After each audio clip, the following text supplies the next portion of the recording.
Man, I don't know what's going on with this year, but I like it. I just got wrapped up playing Resident Evil 4 Remake. Capcom shot me out a review code so I could play it a little bit early, but I know tons of you are already diving into this game. It's going to be a massive launch, and I suspect a massive success for Capcom and the video game industry. This is a very interesting remake, though, because some would argue that it wasn't that necessary. The original came out in 2005. It was a bit of a victory lap for the GameCube. I remember it blowing my freaking mind. I think I gave it a 10 out of 10 back then when I reviewed it, and it changed everything. It was one of those seminal titles that really affected the video game industry. You can draw like a straight line to The Last of Us and Gears of War and tons of other games.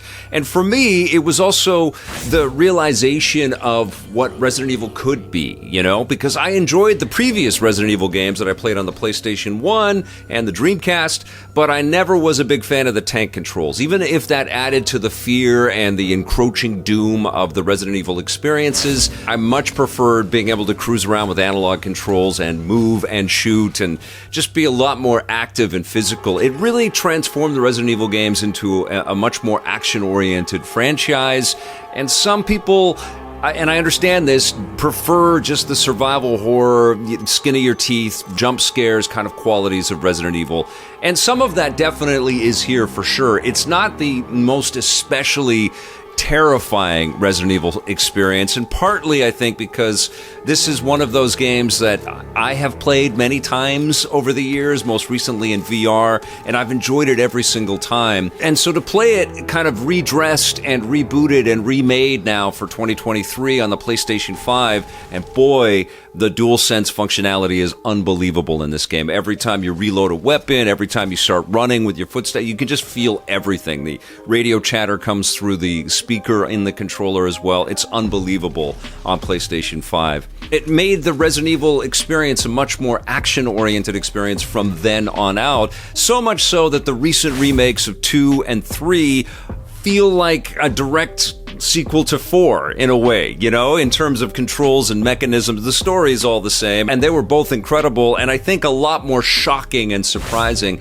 and that really speaks to just how good Resident Evil 4 is as a classic, as a 2005 game. It's a masterpiece, and this is a masterful remake that really tips its hat to all of the great story choices and design choices. Of course, you're playing as Leon S. Kennedy, and you have to save Ashley, the president's daughter, and you run into a whole suite of infected villagers and all kinds of crazy monks and just spooky enemies that are chanting and screaming and terrifying you and chasing after you and shooting you and hitting you with maces. And then, of course, there are just these insane boss fights, and all of it just plays beautifully. And the thing that's incredible about this game is just when you think you've seen it all, just when you think this is as big as it's going to get, the game piles on a whole bunch more stuff, like crazy bosses that are tendrils and ripped apart in weird ways, and they've got gooey, sort of fleshy bits, or monsters that regenerate when you blow off their arms, or giant hulking monsters that look like they're out of the Lord of the Rings. Anything goes in this game. You're going to see echoes of all kinds of action movies and all kinds of horror movies, and of course Resident Evil ripples all the way through. I love the fact that in this new edition of Resident Evil 4, we have a Leon that's got a bit of PTSD from all the stuff that he has been going through and all of the death that he's already seen, but he's also very equipped, and he's got the quips. Talk about sticking the landing.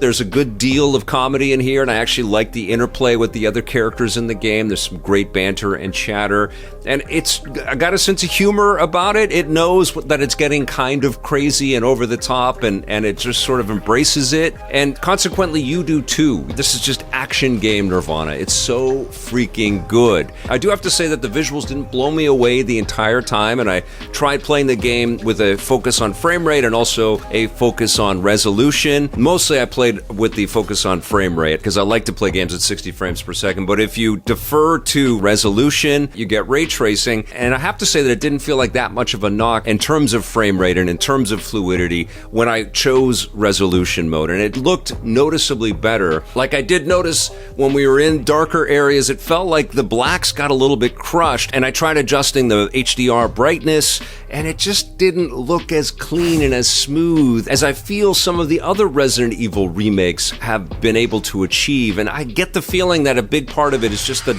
location of Resident Evil 4, that initial location. It's just so dark and dingy and kind of drab, and of course it's creepy, but yeah, I felt like the game really opened up visually as we got deeper into it. I mean, it's great design and it's super expansive and there's some great loopbacks, and of course it's got a little bit of that Metroidvania where you unlock something that will allow you access to a chest or a secret area that you couldn't get to before.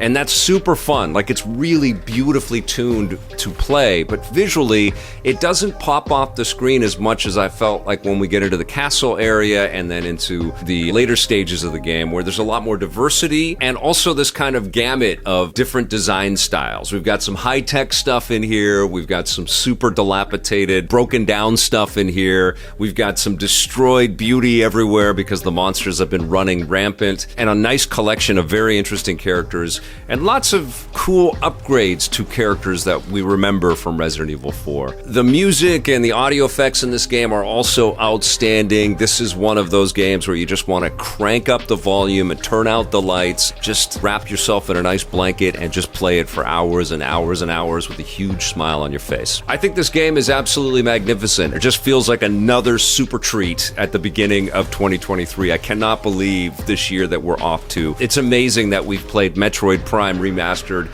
and we've played Dead Space, and now we've got Resident Evil 4. These are some of the best video games ever made, and we, as fans of the originals, are eating very well with these new incarnations. And also hats off to Capcom, because they knew their responsibility. They knew how much people love this core game, the original game. They couldn't drop the ball, and they didn't. Now, that's not to say that everything is included in the package at get-go. We're still going to be getting some new modes. The Mercenaries mode is going to be coming. You can complete the game and then play it again through harder difficulties, and there's tons of secrets to get, and then you can spend some of the challenge points that you get on all kinds of collectibles, models, and pre-production art and all that kind of stuff. But Mercenaries isn't in there, and the Ada Wong side story mode isn't in there. We also don't have the VR mode yet. That's coming. That's been announced for PlayStation VR 2, which should be pretty exciting to check out.